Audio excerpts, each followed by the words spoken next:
Apa penyebab dari gangguan mental? Jadi pada video sebelumnya kita udah bahas mengenai apa itu gangguan mental. Kalau kalian belum nonton, silakan nonton lagi nih, linknya ada ku kasih di paling atas kanan. Nah, tapi sekarang kita bakal bahas mengenai penyebab dari gangguan mental. Nah, tapi sebelum menjawab pertanyaan tersebut, mari kita kenalan dengan Charles VI of France. Dia itu adalah raja yang namanya Charles dari Prancis, jelas namanya. Nah, kenapa aku ngenalin kalian terhadap si Charles ini dulu? Ya, gara-gara menurutku kasus dari si raja ini merupakan kasus yang menarik, unik, dan menurutku bisa menjelaskan konsep bagaimana penyakit mental itu atau gangguan mental itu terjadi. Nah, oke, ikutin aja dulu. Pokoknya nanti ujung-ujungnya bakal kejawab kok. Oke, jadi Charles VI of France ini punya julukan dia dulu. Dia julukannya adalah Charles Terkasih atau Charles the Beloved. Itu julukan dia sebelum umur 20. Jadi sebelum umur 20, waktu dia dinobatkan jadi raja, dia tuh merupakan dilihat sebagai orang yang baik gitu loh. Rakyatnya itu ngelihat dia sebagai raja yang baik, makanya rakyatnya sayang sama dia. Oleh karena itu julukannya Charles Terkasih atau The Beloved. Namun, saat ia udah lewat umur 20-an, sesuatu terjadi. Dan kejadian ini ngebuat julukannya berubah dari Charles Terkasih menjadi Charles si Gila atau Charles the Mad. Nah, jadi apa yang membuat julukan sang raja ini berubah? Jawabannya adalah satu hari yang buruk. Oke, mari kita explore si satu hari yang buruk ini. Jadi pada suatu hari, teman sekaligus penasehat Charles berusaha untuk dibunuh. Nih temannya ini dia, Olivier V de Clisson. Nggak penting, pokoknya dia temannya Charles, dia itu penasehat, penasehat court-nya juga, lalu dia berusaha dibunuh. Tapi nggak meninggal. Nah lalu, si pembunuhnya ini dia ketahuan terus dia kabur ke negara tetangga.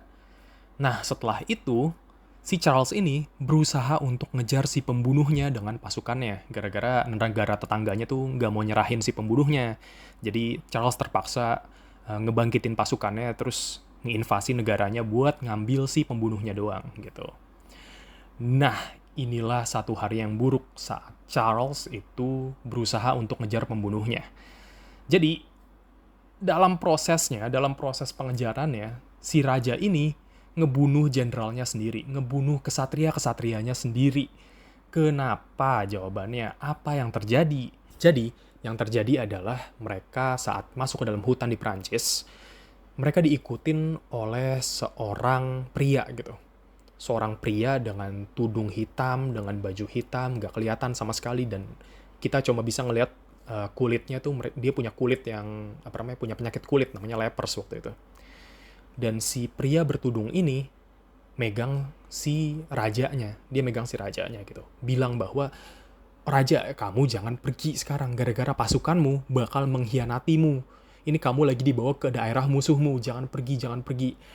Nah, si orang ini tetap ngomong kayak gitu, bahkan waktu pasukannya tuh ngegebukin dia gitu loh. Ya gara-gara wajar, dia megang raja. Rakyat biasa nggak boleh megang raja kayak gitu, apalagi rakyat yang orang yang punya penyakit kulit gitu. Nah, tapi orang ini nggak ditangkep. Jadi sepanjang jalan si orang ini tetap ngikutin rajanya dari belakang gitu. Tetap ngikutin raja sama pasukannya dari belakang, teriak-teriak kalau si rajanya bakal dikhianatin. Charles pasti stres dong waktu dengerin hal tersebut. Nah, setelah itu, kulminasinya adalah saat pembantu dari pasukannya ini, kan ada pembantu yang bantuin bawa senjata. Nah, ada satu pembantu yang, lemes, terus senjatanya jatuh gitu, terus bunyi kleng gitu kan, kayak bunyi pedang lagi, bertarung satu sama lain gitu. Nah, si Charles ini, setelah mendengar suara dari senjata yang jatuh tadi itu, instinctively ngebunuh jenderal yang ada di sebelahnya gitu. Ngebunuh kesatria andalannya sendiri. Gara-gara kita nggak tahu kenapa. Pokoknya orang-orang pada saat itu nggak tahu kenapa. Ini orang kenapa tiba-tiba ngebunuh jenderalnya sendiri. Dan dia bukan ngebunuh satu jenderal doang, dia ngebunuh kesatria-kesatria lainnya juga. Nah, oleh karena itu rombongannya pada ngedekam dia, nahan dia. Lalu mereka nggak jadi invasi negara lain ini. Nggak jadi nangkep pembunuh dari temannya ini. Mereka balik lagi ke Paris, mereka balik lagi ke istana, gara-gara mereka juga bingung nih kenapa si orang ini, si raja ini tiba-tiba banget benar-benar hari ini banget jadi gila gitu. Nah, setelah kejadian ini, keadaan sang raja nggak membaik sama sekali. Bertahun-tahun dia percaya bahwa dirinya itu terbuat dari kaca Dan dia nggak mau ketemu orang lain sama sekali akibat hal ini. Dan kondisinya ini dinamakan glass delusion pada saat itu, atau delusi kaca. Gara-gara dia percaya bahwa tubuhnya terbuat dari kaca.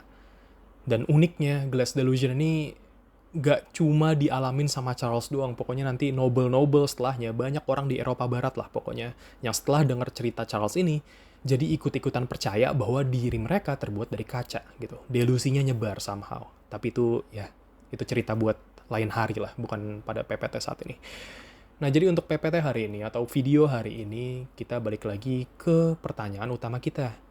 Apa penyebab dari gangguan mental?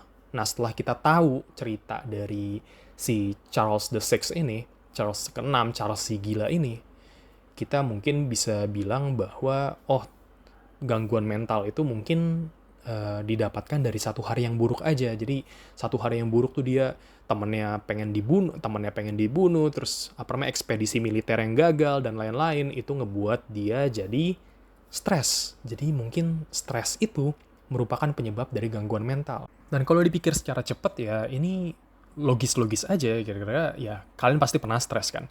Bayangin stres kalian gak pernah hilang-hilang selama setahun, atau 2 tahun, apa 3 tahun, segala macam. Mungkin kalian bakal ujung-ujungnya jatuh gangguan mental juga gitu, seperti itu. Namun ya itu jawaban yang nggak cukup, gara-gara sekarang kita tahu banyak faktor lainnya yang dapat menyebabkan gangguan mental. Oleh karena itu kita perlu teori gitu loh, kita perlu teori atau hipotesis yang menjelaskan gangguan mental ini. Nggak bisa langsung dari pikir cepet terus langsung dapat jawabannya, nggak bisa seperti itu. Dan untungnya ilmuwan psikologis itu udah mencoba banyak teori, mencoba banyak hipotesis yang menjelaskan kenapa gangguan mental ini bisa terjadi. Dan aku pengen nge-share ke kalian salah satu teori tersebut hari ini. Dan teori ini dinamakan diathesis stress model. Jadi ini emang bahasanya kelihatan ribet banget, tapi kita bedah lagi nih kata-kata dari judul teorinya satu-satu. Jadi ada 2 kata, diathesis dan stress. Diathesis aslinya itu kata dari bahasa Yunani, yang artinya itu predisposisi, atau sesuatu yang kamu dapatkan saat kamu lahir gitu, atau bahkan sebelum kamu lahir. Jadi intinya diathesis itu adalah faktor genetik gitu, faktor keturunan. Nah selanjutnya, stres itu adalah faktor lingkungan ya, gara-gara stres itu baru bisa didapatkan saat kamu berinteraksi dengan lingkunganmu gitu. Kamu dikasih PR terlalu banyak, atau kamu putus sama pacar kamu, itu kan dari lingkungan kamu, bukan dari sesuatu yang kamu dapatkan sejak lahir gitu. Nah, untuk memahami diathesis stress model, ada analogi bagus yang bisa kita pakai untuk memahamin bagaimana gangguan mental itu bisa terjadi. Nah, jadi lihat di gambar ini. Gambar itu ada gelas, terus ada cairan warna merah, dan ada cairan warna oranye. Nah, jadi cairan warna oranye itu anggap itu faktor diathesis atau faktor genetik. Lalu cairan warna merah itu adalah faktor stres atau faktor lingkungan. Ketika cairannya keluar dari gelas, maka gangguan mental itu akan terjadi. Nah, jadi aturannya ada kayak gini. Aturan dari diathesis stress model itu ada 3. 1, semua orang itu lahir dengan diathesis atau faktor genetik yang berbeda-beda. Bisa ada yang sedikit, bisa ada yang banyak gitu. Lalu nomor 2, semua orang tumbuh dengan tingkat stres yang berbeda. Mereka berinteraksi dengan lingkungannya, ada yang lebih banyak stres, ada yang lebih sedikit stres, segala macam, bla bla bla bla bla bla. Nomor 3, jika kombinasi antara diathesis dan stres ini melebihi kapasitas gelas, maka gangguan mental akan timbul. Nah, jadi menurut diathesis stress model, gangguan mental terjadi saat faktor diathesis sama stresnya itu melebihi kapasitas kita. Seperti itu. Nah, kenapa aku milih tadi contohnya dari Charles the Sixth gitu loh, kayak raja zaman dulu banget dari negara asing juga, gara-gara dia merupakan salah satu kasus di mana kita itu tahu faktor stres dan diatesisnya. Oleh karena itu aku pilih. Nah, jadi untuk faktor stres dari si Charles ini, pertama tadi udah kebilang bahwa temannya itu berusaha untuk dibunuh gitu loh, teman dekatnya berusaha untuk dibunuh. Nah, oleh karena itu dia stres lah ya. Nah, selanjutnya dia itu raja, dan raja itu merupakan pekerjaan yang super stressful gitu.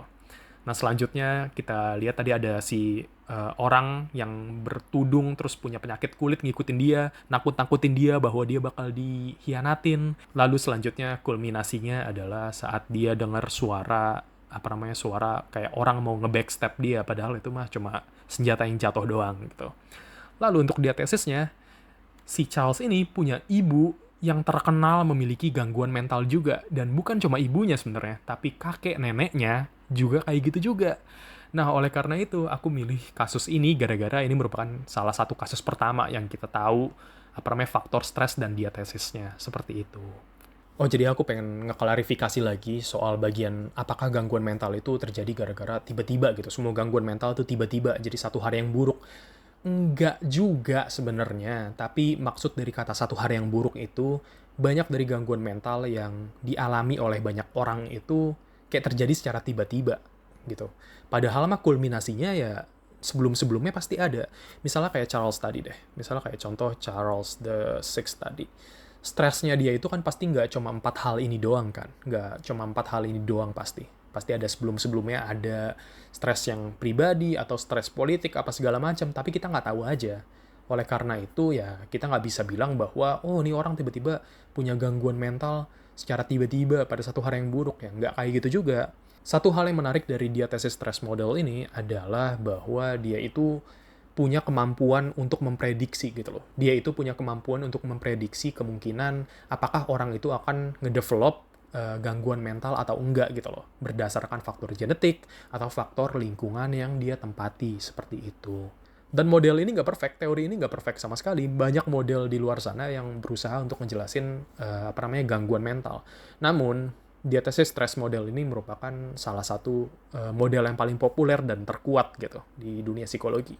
Oke, sekian. Terima kasih.